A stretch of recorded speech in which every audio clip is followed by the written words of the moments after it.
Muitos advogados chegam na audiência e encaram cada testemunha, cada vítima como se fossem iguais, como se não tivesse nenhuma diferença, nenhum histórico na vida daquela pessoa.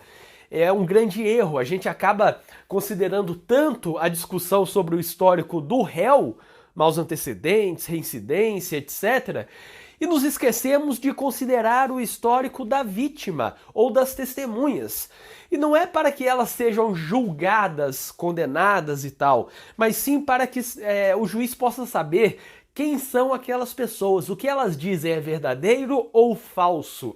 É como se você chegando na audiência, a testemunha, a vítima, olha para você e pergunta: você sabe com quem está falando?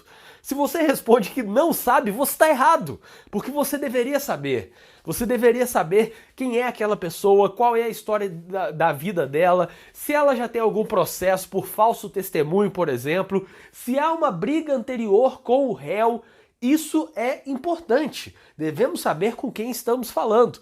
Não naquele sentido daquelas autoridades que querem dar carteirada, você sabe com quem está falando. Mas numa audiência devemos saber com quem estamos falando, a quem estamos perguntando.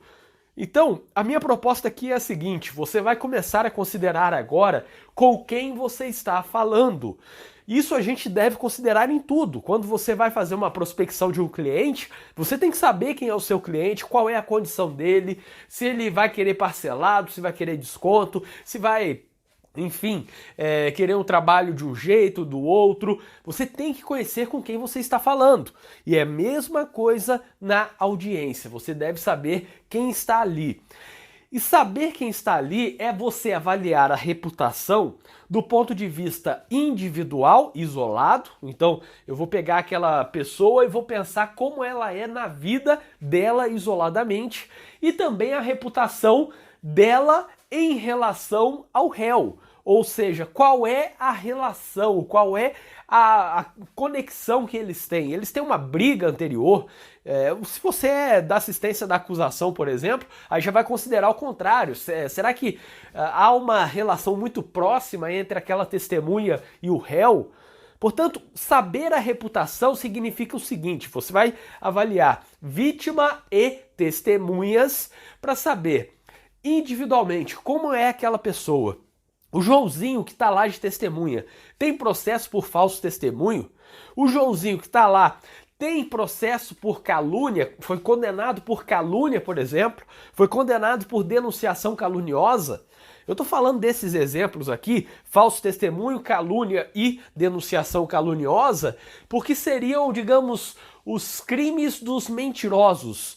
Os crimes dos mentirosos seriam esses três. E aí, óbvio, a gente pode até avaliar algum outro eventualmente, mas a princípio esses três crimes, denunciação caluniosa, calúnia e também o crime de falso testemunho, fazem com que a pessoa tenha menos credibilidade. Ah, mas aí você está julgando a pessoa pelo histórico da vida. Sim, mas fazem isso com o réu. Fazem isso com o réu, por exemplo, para condenar por tráfico porque ele já teve uma condenação por tráfico no passado. Ou para condenar e aplicar maus antecedentes, reincidência. Eles consideram a vida dele. Então a mesma coisa é aqui. Ou quando afastam o princípio da insignificância porque ele está reiterando, já tem vários crimes.